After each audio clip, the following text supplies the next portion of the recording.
Ibrahim Traoré was about to board the plane when he read the message on his phone. French visa denied. This insult would become the beginning of a new African unity. The presidential motorcade had just arrived at Ouagadougou International Airport under the harsh West African sun.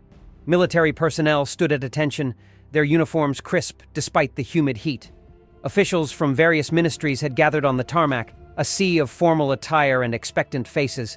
The red carpet stretched from the motorcade to the stairs of the presidential aircraft, a symbol of diplomatic protocol that had been meticulously prepared for this significant occasion. This trip had been planned for months, Traoré's first official visit to Paris as Burkina Faso's president. The agenda included meetings with the French president, economic ministers, and business leaders. At stake were crucial negotiations about resource contracts, security cooperation, and developmental aid. For a country still navigating the complex legacy of colonial rule, such high-level diplomatic engagement was vital, if delicate. Traoré stepped out of his vehicle, acknowledging the salutes with the measured composure that had become his trademark. At 34, he was among Africa's youngest leaders, having risen to power through a commitment to national sovereignty that resonated deeply with a population tired of foreign influence masquerading as partnership. His foreign minister, Amadou Ouedraogo, approached immediately, his normally impassive diplomatic face betraying unusual tension. He held out his phone. "Mr. President, there's a situation," he said quietly, ensuring his words wouldn't carry to the assembled dignitaries. Traoré took the device, scanning the email displayed on the screen. The message from the French Ministry of Foreign Affairs was brief and coldly formal. The French Republic regrets to inform that the visa request for Ibrahim Traoré has been denied under Article 32 of the Visa Code, on grounds of national security. The scheduled meetings with French officials are hereby cancelled. Traoré read the message twice, his expression unchanged. Around him, the farewell ceremony continued. The military band prepared to play the national anthem. Officials waited to make their formal goodbyes, all unaware of the diplomatic earthquake that had just occurred. "Your orders, sir?" asked Ouedraogo, his voice barely audible. Traoré handed back the phone. "No announcement yet. Let's move to the VIP lounge."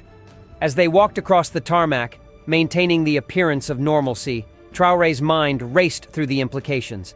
This was unprecedented, a former colonial power denying entry to the head of state of its former colony, a country where France still maintained significant economic interests. The timing was clearly deliberate, calculated for maximum humiliation, waiting until he was literally about to board the plane, with all ceremonial preparations complete. In the privacy of the airport's VIP lounge, his security team and closest advisors gathered, faces grave as Ouedraogo explained the situation. "This is a direct response to your uranium mining decision last month," said Defense Minister Kabore, a veteran military officer whose loyalty to Burkina Faso had been proven through decades of service. "They're sending a message." Traoré nodded. 3 weeks earlier, he had announced the cancellation of a mining contract that had given a French corporation exclusive rights to Burkina Faso's uranium deposits on terms highly unfavorable to the African nation. The decision had sent shockwaves through Paris. The terms were essentially colonial, Traoré had explained to his citizens in a televised address. Burkina Faso received less than 10% of the value extracted, while our people suffered the environmental and health consequences. "Options?" Traoré asked, looking around the room at his advisors. "We could issue a formal protest," suggested Foreign Minister Ouedraogo. "Summon their ambassador for explanation." "That's what they expect," said Finance Minister Ouagadougou, a sharp-minded economist who had studied in Paris before returning to serve her country. A toothless response they can ignore while they continue economic pressure. "They want us to feel small," added Diallo, Traoré's chief of staff, "to remind us that despite our formal independence, they still control access to international platforms." Traoré walked to the window, watching as the plane that was supposed to carry him to Paris was being prepared for departure. The Burkinabe flag painted on its tail caught the morning sunlight, a symbol of sovereignty that suddenly seemed hollow in the face of such blatant disrespect. After a moment of reflection, he turned back to his team. "Call the French ambassador. I want to see him in my office in 1 hour." Then, noticing the confusion on their faces, he added, "I'm not going to be on that plane, but it's not returning empty." Back at the presidential palace, Traoré sat at his desk, reviewing a hastily prepared dossier.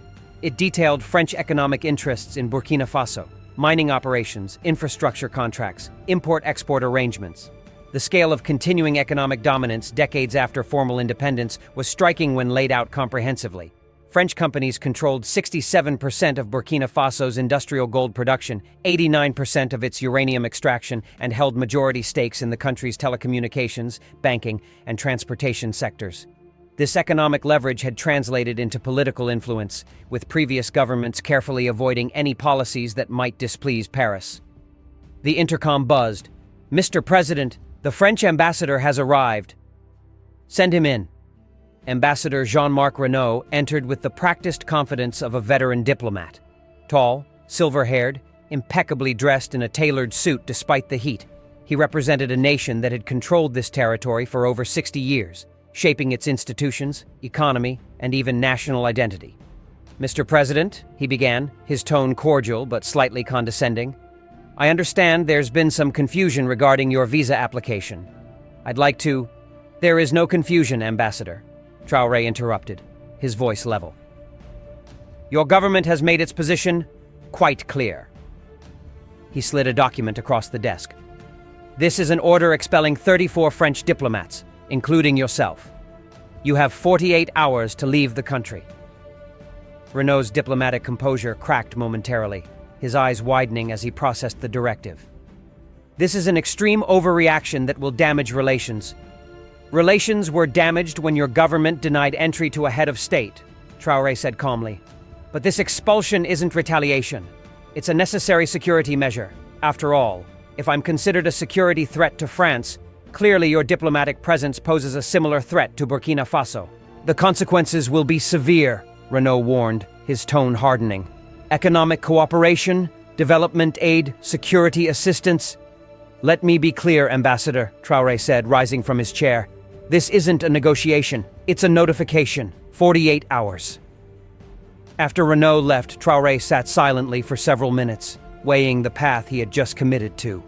There would be consequences. Economic pressure, potential destabilization, media campaigns portraying him as an irrational radical. France possessed powerful tools to punish African nations that challenged its influence. But there was also opportunity.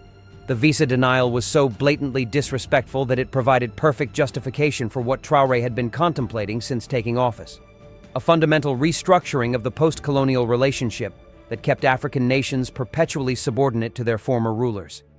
He began making a series of calls to his counterparts across West Africa, the presidents of Mali, Niger, Guinea, and Senegal. Each conversation followed a similar pattern. Explanation of the situation, discussion of France's continuing economic dominance in the region, and a proposal that surprised even his closest advisors.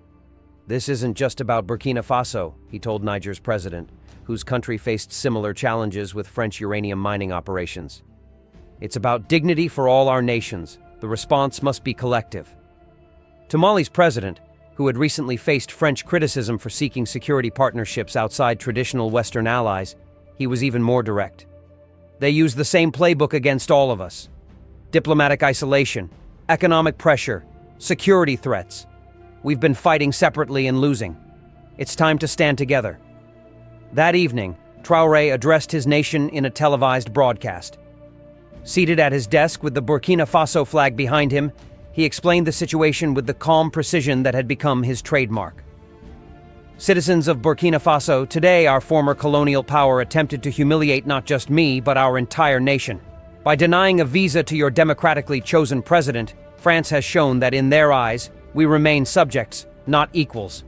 He outlined the expulsion of French diplomats, then continued, "But this incident reveals a deeper truth we must confront. 60 years after independence, our economies, our resources, even our diplomatic standing are still controlled by former colonial powers. True sovereignty remains elusive." The broadcast was being watched not just in Burkina Faso, but across West Africa. In Mali, President Diallo nodded in agreement. In Senegal, President Mbaye took notes. In Niger, President Issoufou called an emergency cabinet meeting even before Traoré finished speaking. "Tomorrow," Traoré continued, "I will propose to our African brothers and sisters a new path forward, a regional diplomatic reciprocity act that will ensure that no African nation stands alone when faced with diplomatic disrespect." As he concluded his address, Social media across the continent exploded with reactions. The hashtag number African Dignity began trending, with millions sharing their own experiences of visa denials, diplomatic humiliations, and unequal treatment. The following morning, the French government woke to a diplomatic crisis that was spiraling beyond their control. Not only had Burkina Faso expelled their diplomatic mission, but Mali and Niger had announced similar measures. Senegal, traditionally France's most stable ally in the region, had recalled its ambassador from Paris for consultations. In Paris, the foreign ministry was in chaos. This was supposed to be a simple message to Traoré to back off on the mining contracts, an aide told the foreign minister. How did it escalate so quickly? We underestimated him, the minister replied grimly, and we failed to account for regional solidarity. Get the president on the line? This is becoming a strategic crisis. Meanwhile, in Abuja, Nigeria, an emergency session of ECOWAS, Economic Community of West African States, had been convened at Burkina Faso's request. Traoré stood before his fellow leaders, presenting what would soon be known as the Ouagadougou Protocol. For too long, we have accepted an unequal diplomatic relationship with our former colonizers, he said to the assembled presidents and prime ministers. Their citizens travel freely to our countries while our citizens, even government officials, face humiliating visa processes and arbitrary denials. He laid out a simple but revolutionary proposal. Any diplomatic restriction imposed on one ECOWAS member state or its officials by a non-African nation would automatically trigger reciprocal restrictions from all ECOWAS members. A standardized visa policy toward former colonial powers, ensuring that their citizens face the same requirements and costs that African citizens faced when traveling to those countries. Establishment of an ECOWAS diplomatic response unit to coordinate reactions to future diplomatic slights or pressure tactics. This isn't about antagonism, Traoré emphasized, his voice echoing through the chamber. It's about equality, about being treated as sovereign nations, not former colonies. Nigeria's president, whose country was the region's economic powerhouse, raised a practical concern. The economic implications could be severe. Tourism, business ties, investment flows. Precisely the leverage they've always used against us, Traoré countered. The threat that challenging the status quo will lead to economic harm. But consider this. What is the cost of continuing to accept diplomatic inequality? What is the price of perpetual subordination? Ghana's president, a respected elder statesman, nodded slowly. For decades, we've been told that real independence would come through economic development. Yet that development has been structured to maintain dependency. Perhaps true development begins with standing up for our dignity. As the ECOWAS leaders debated the proposal, France was mobilizing its diplomatic machinery. Calls were made to friendly African leaders. Economic pressure points were identified. Media narratives were crafted portraying Traoré as an impulsive radical destabilizing regional relations. But something unexpected was happening. The story of the visa denial had struck a chord across Africa. Social media was ablaze with hashtags like #AfricanDignity and #NoMoreColonialism. Protests gathered outside French embassies in Dakar, Abidjan, and Kinshasa. University students organized debates about neo-colonialism and diplomatic sovereignty. Most significantly, African business leaders and intellectuals were speaking out. A group of prominent entrepreneurs issued a statement supporting diplomatic reciprocity and calling for reduced economic dependence on former colonial powers. The notion that African economies cannot function without preferential relationships with former colonizers is itself a colonial mindset, wrote a renowned Senegalese economist. We have the resources, the talent, and increasingly the capital to chart our own economic course. 3 days after the visa denial, the ECOWAS summit concluded with a historic announcement. The Ouagadougou Protocol had been adopted unanimously. 15 West African nations had agreed to stand as one in diplomatic relations with the rest of the world. In Paris, the implications were sinking in. France maintained varying degrees of economic and political influence across its former colonial empire, an arrangement that relied on bilateral relationships where power imbalances could be exploited. A unified diplomatic front fundamentally changed that equation. The French president called an emergency meeting with his foreign policy team. We need to de-escalate, he instructed. Offer Traoré a personal apology, blame the visa denial on a bureaucratic error, get our diplomats back in place before we lose control of the narrative. It's too late for that, his Africa advisor replied. The Ouagadougou Protocol has already expanded beyond ECOWAS. East African nations are expressing interest. The African Union is holding a special session to discuss continent-wide adoption. How did a simple visa denial lead to this? The president asked, bewildered by the rapidly evolving situation. It wasn't the denial itself, explained a senior diplomat who had served in multiple African postings. It was the timing, the deliberate humiliation. Traoré used it as a catalyst for something that's been building for years. Resentment against the persistent inequality in our diplomatic relationships. In Ouagadougou, Traoré received the news of ECOWAS's unanimous decision with quiet satisfaction.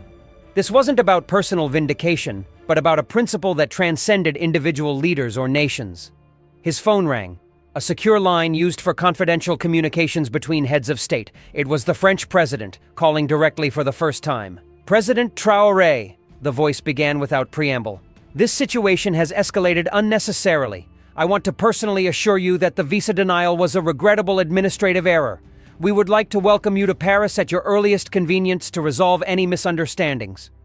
"Thank you for your call, Mr. President," Traoré replied. "But this is no longer about a visa or a visit. The Ouagadougou Protocol isn't directed against France specifically, but addresses a broader imbalance in international relations. This protocol effectively holds French citizens hostage to political disputes," the French president objected. "It will damage business ties, tourism, educational exchanges." "Interesting perspective," Traoré said. "African citizens have faced those exact constraints for decades. The difference is that now the situation is reciprocal." After the call, Traoré's foreign minister looked concerned. "They'll retaliate economically. Aid cuts, investment freezes, trade restrictions." "Undoubtedly," Traoré agreed, "which is why the diplomatic front is just the beginning. Phase 2 addresses economic sovereignty." The next week saw a flurry of diplomatic activity across Europe and Africa. France attempted to divide the ECOWAS unity by offering special relationships to individual countries. The EU expressed deep concern about the reciprocal visa regulations. International media debated whether Africa was taking a radical turn. Meanwhile, Ibrahim Traoré continued building on the momentum. In a virtual summit with other ECOWAS leaders, he presented the second phase of what was now being called the Ouagadougou Doctrine. "Diplomatic sovereignty is meaningless without economic sovereignty," he told his counterparts. "The leverage our former colonizers hold over us isn't just about visas and official recognition. It's about our resources, our markets, our financial systems." The proposal was ambitious. A gradual restructuring of economic relationships with former colonial powers, prioritizing intra-African trade, establishing an ECOWAS investment bank to reduce dependence on foreign capital, and coordinated renegotiation of resource extraction contracts. "We're not calling for isolation or economic warfare," Traoré emphasized. "We're calling for partnership based on mutual benefit rather than continued extraction." As the summit progressed, news arrived that further strengthened the African position. China and Russia had officially announced that they would recognize and respect the Ouagadougou Protocol, with simplified visa procedures for all ECOWAS citizens. Turkey, Brazil, and India quickly followed suit. "This is not about replacing Western influence with Eastern influence," Traoré clarified when questioned about these developments. "It's about diversifying our international relationships to create genuine choices. Any nation that treats us with respect will find us ready to engage constructively." The global diplomatic landscape was shifting. Former colonial powers were losing their privileged access to African markets and resources, while emerging powers were establishing new relationships based on the principles of the Ouagadougou Protocol. 2 weeks after the initial visa denial, the French government announced a complete reversal of its position. Not only was President Traoré welcome in France, but a new simplified visa system would be implemented for all citizens of former French colonies. But it was too late to return to the status quo. The momentum behind the Ouagadougou Protocol and Doctrine had grown beyond any single country's control. At an extraordinary session of the African Union in Addis Ababa, the protocol was adopted continent-wide, creating the most unified African diplomatic position since the organization's founding. Ibrahim Traoré was invited to address the AU Assembly, an unusual honor for a relatively new head of state. As he stood at the podium, looking out at representatives from 54 African nations, he reflected on how far a simple visa denial had led. "Distinguished colleagues, the true significance of the Ouagadougou Protocol is not in its specific provisions," he began. "It is in what it represents, Africa speaking with one voice, standing as equals in the international community, not as supplicants or former subjects." he continued, his voice growing stronger. For centuries, the narrative about Africa has been written by others. Our resources labeled discoveries when Europeans found what we already knew existed. Our borders drawn in European capitals without regard for our people's realities. Our economic value measured only in what could be extracted, not what could be built.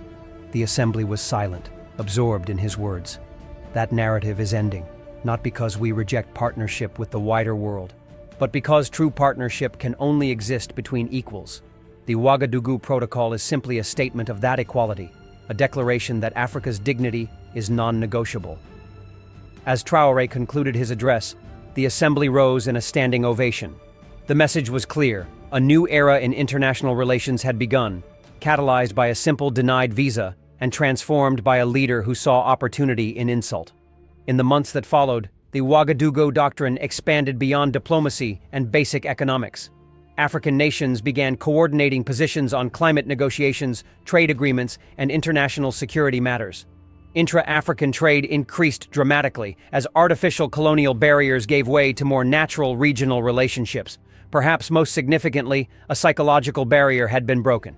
The presumption of Western preeminence in international relations, a legacy of colonialism that had persisted decades after formal independence, was finally being challenged systematically. 1 year after the visa incident, Ibrahim Traoré did finally visit Paris, but not on the terms originally planned. He arrived as co-chair of a new AU-EU Partnership Commission established to restructure relations between the continents on a basis of genuine equality. As his plane touched down at Charles de Gaulle Airport, he received a message from the Burkina Faso ambassador to France. "Red carpet and full honors awaiting you, Mr. President. How times have changed." Traoré smiled, remembering that day at Ouagadougou Airport when he had read the visa denial notice. Ibrahim Traoré had been about to board the plane when he read the message on his phone. French visa denied. That insult had indeed become the beginning of a new African unity, one that was transforming not just Africa, but the entire international order.